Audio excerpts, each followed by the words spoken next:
రామేశ్వరం పోయినా శనేశ్వరం పోదని అంటారు కదా. ఇక దరిద్ర దేవతను పక్కకు పెట్టుకొని తిరుగుతూ ఏమైతుంది ఏందా వగా శాస్త్రాలు అంటారా. చెప్తా గాని అన్నట్టు నిన్న ఒక శాస్త్రం చెప్పిన, దున్నపోతు మీద వాన పడ్డట్టు రోమ్ చక్రవర్తి ఫిడేల్ వాయించుడు గిసోంటి శాస్త్రాలు ఎట్లా మారినవి చెప్తే కదా యాదుకునే కదా మీకు. అయితే ఇక తెలివనోళ్ళకు మళ్ళా చెప్తా. ఇక దున్నపోతు మీద వాన పడ్డట్టు అనద్దట, రేవంత్ మీద వాన పడ్డట్టు అనల్లట. రోమ్ చక్రవర్తి కాదు, రేవంత్ అన్న ఫిడేల్ వాయిస్తుండు అనల్లట. ఈ ముచ్చట్లు రైతులు అంటారు. సరే సరే, ఇప్పుడు రేవంత్ అన్న సైన్యము ఏడున్నదనుకుంటారు వాళ్ళ?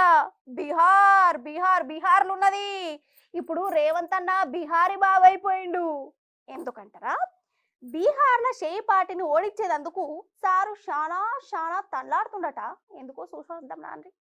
అయితే మన రేవంత్ అన్న బుయ్ బుయ్ అనుకుంటా బీహార్కు వాయే కదా. ఎప్పుడు అత్తయో తెలియని ఓట్ల కోసము సార్ వారు ఇప్పటి సందే ఆడ ప్రచారం చేస్తాండు. ఈడనేమో జనాలు యూరియా లేక వరదలల్లో ఆపది పడుకుంటుంటారు, సార్కేమో బీహార్ మీద పాయనం కొట్టుకునే. సరే సార్ గుణమే గంతే అనుకుందాము. అయితే రేవంత్ అన్న బీహార్ పోవడేందో గాని ఈయన చేపాటిని విజయవంతంగా ఓడించేందుకే పోయినట్టు కొడుతాందోల్లా. గా బీహారు ప్రశాంత్ కిషోరు, బీహార్ బీజేపీ లీడర్లు అందరూ రేవంత్ అన్న ఉద్దరు ముచ్చట్లను బయటకు తీసి చేపాటిని బనాయిస్తారు. రేవంత్ అన్న చాలాసార్లు బీహారోళ్ళను మస్తు అవమానం చేసిండు. బీహారోళ్ళు బేకర్గాళ్ళు వేస్ట్ గాళ్ళు అనుకుంటా నోటికి ఏదత్తే కదా ఎట్లా పడితే గట్లా మాట్లాడిండు. సారు మాట తీరు మనకేనికే కదా. ఇక ఇప్పుడు గదే బీహార్కు ఓట్లు అడిగేందుకు పోయిండు.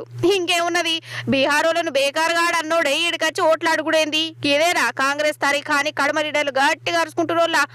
అసలు రేవంత్ కు బీహార్ కు సంబంధం ఏంది? తెలంగాణలో పాలన చేసుకోకనట ఈడికొచ్చి ఏం పడుతుందట అని ప్రశాంత్ కిషోర్ సార్ జరగ అంతే కదా మరి. रेवंत रेड्डी कौन है भाई?